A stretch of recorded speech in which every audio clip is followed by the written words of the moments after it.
Boker Tov à toutes et à tous. Dans cette paracha de Shemini, on nous enseigne dans le verset 22, chapitre 9, que Aaron a levé ses mains vers le peuple et il les a bénis.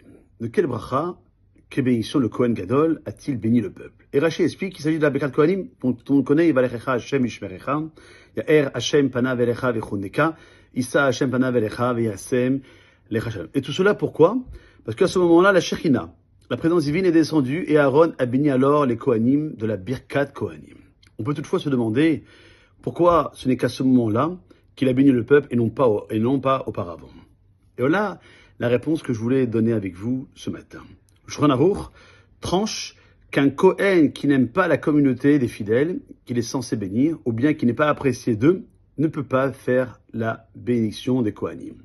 Or, ayant été contraint de forger le veau d'or, peut-être Aaron en a-t-il éprouvé une certaine rancœur envers le peuple juif qui l'avait conduit à cela? De leur côté, peut-être les enfants d'Israël ont-ils éprouvé une colère à son égard du fait qu'il les avait fait fauter. Du fait de ce ressentiment réciproque, Aaron ne pouvait bénir le peuple de la Birkat Kohanim.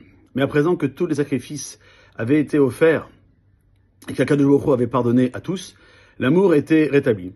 Et il était évident que Aaron pouvait les bénir et dire avec un amour véritable qu'Akadosh Baruch Hu, que Dieu te bénisse et te protège.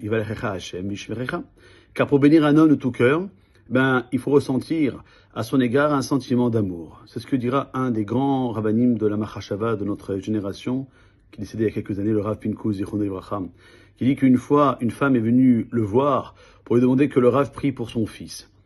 Et elle lui glissait alors contre son gré un billet de 20 shekels.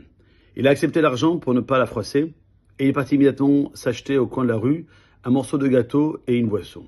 Une fois revigoré par cet encas, il a sorti le billet portant le nom du fils de cette dame, il l'a béni, et il a prié avec lui, pour lui, avec ferveur, du fond du cœur, et de comprendre l'enseignement de ce passage de la Torah, que lorsqu'on récite une bénédiction, il vaut mieux y mettre son cœur, que ce soit pour bénir une personne, on va besoin d'être rabbin, toute bénédiction d'un être humain est acceptable et valide, mais lorsqu'on bénit quelqu'un, lorsqu'on fait une bénédiction pour profiter de ce monde, que ce soit quelque chose d'alimentaire, une bonne odeur, lorsqu'on réalise une misva, lorsqu'on veut dire merci à Akadosh Baruch Hu, lorsque par exemple certains ont voyagé pour Pessah, de faire le gomel, de faire cette bracha, mais de ne pas la faire de façon automatique, de façon robotique, comme un robot, et plutôt avec le cœur, et c'est ce qui fera la grande différence entre quelqu'un qui l'a fait automatique et quelqu'un